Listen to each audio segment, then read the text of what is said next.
SCO بھارتی وزیر دفاع کانفرنس کا مشترکہ اعلامیہ دیکھ کر تلملا گئے، دستخط سے انکار کر دیا۔ چین کے دارالحکومت بیجنگ میں شنگھائی تعاون تنظیم کے وزرائے دفاع کا اجلاس ہوا، جس میں کانفرنس کے مشترکہ اعلامیہ کو دیکھ کر بھارتی وزیر دفاع راج سنگھ ناراض ہو گئے۔ بھارتی میڈیا کے مطابق وزیر دفاع راجناتھ سنگھ نے SCO کانفرنس کے مشترکہ اعلامیہ میں دستخط سے انکار کر دیا۔ بھارتی میڈیا کا بتانا ہے کہ SCO مشترکہ اعلامیہ میں پہلگام واقعے کا ذکر نہیں تھا، جس پر وزیر دفاع راجناتھ سنگھ نے دستخط سے انکار کیا۔ بھارتی میڈیا کے مطابق SCO مشترکہ اعلامیہ میں بھارت پر بلوچستان میں بالواسطہ بدامنی پھیلانے کا الزام بھی لگایا گیا ہے۔ واضح رہے کہ اپریل میں مقبوضہ کشمیر کے علاقے پہلگام میں 26 بھارتی سیاحوں کے قتل کے بعد پاکستان اور بھارت کے درمیان تناؤ بڑھ گیا ہے۔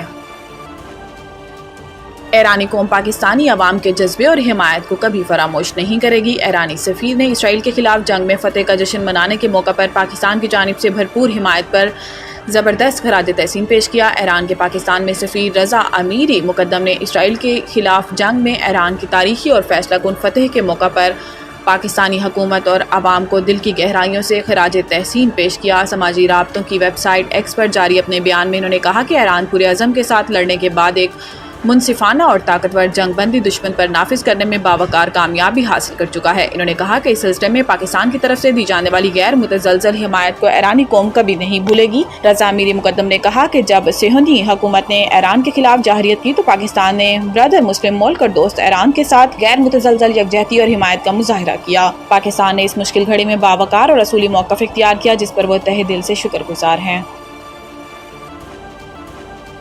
پاکستان عالمی امن میں اہم کردار ادا کرنے کو تیار، اگلے ماہ سلامتی کونسل کی صدارت سنبھالے گا۔ اقوام متحدہ کے ہیڈ کوارٹر میں ہونے والی اس اہم ملاقات میں پاکستان کی مجوزہ پروگرام آف ورک پر تفصیلی گفتگو کی گئی، جس کے تحت عالمی امن و سلامتی کے کئی اہم امور پر سلامتی کونسل کے اجلاس منعقد کیے جائیں گے۔ سفیر عاصم افتخار احمد نے واضح کیا کہ پاکستان سلامتی کونسل کی صدارت کے دوران شفاف مشاورتی اور تعمیری سفارتکاری کو فروغ دے گا تاکہ عالمی مسائل کے حل میں مؤثر پیش رفت ممکن بنائی جا سکے۔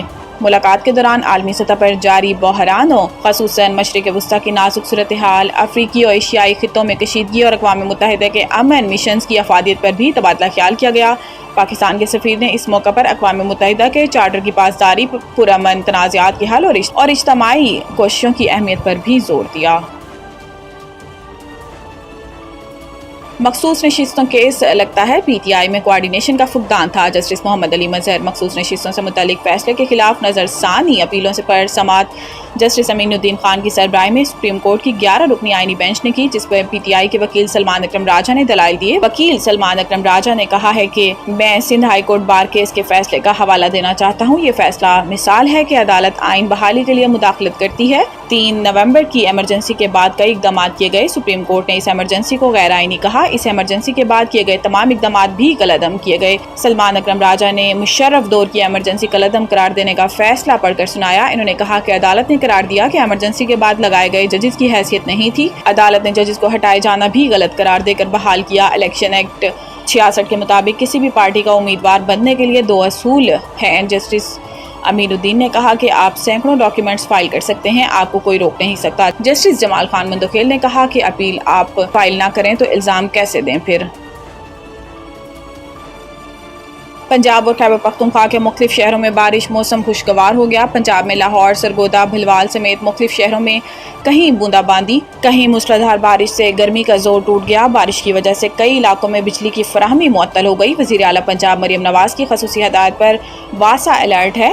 خیبر پختونخوا میں کرچ شہر اور مظفرات میں بھی بارش سے موسم خوشگوار ہو گیا، جبکہ بلوچستان کے وسط مشرقی علاقوں میں پری مونسون سیزن کا آغاز ہو گیا۔ کوہ سلیمان رینج سمیت وسطی اور مشرقی بلوچستان میں بھی بارش ہوئی۔ بلتستان ڈویژن میں بھی آج سے بارش کا امکان ہے۔ بارشوں کا نیا سلسلہ 29 جون تک جاری رہنے کی پیشن گوئی کی گئی ہے۔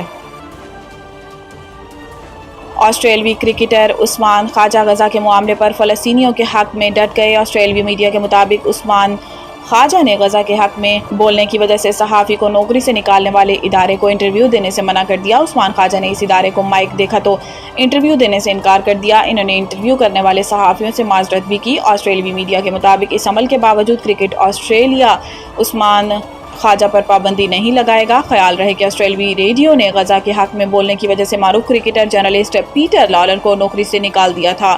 فروری میں صحافی پیٹر لالر نے غزہ کے لوگوں کے حق میں سوشل میڈیا پر بیان دیا تھا۔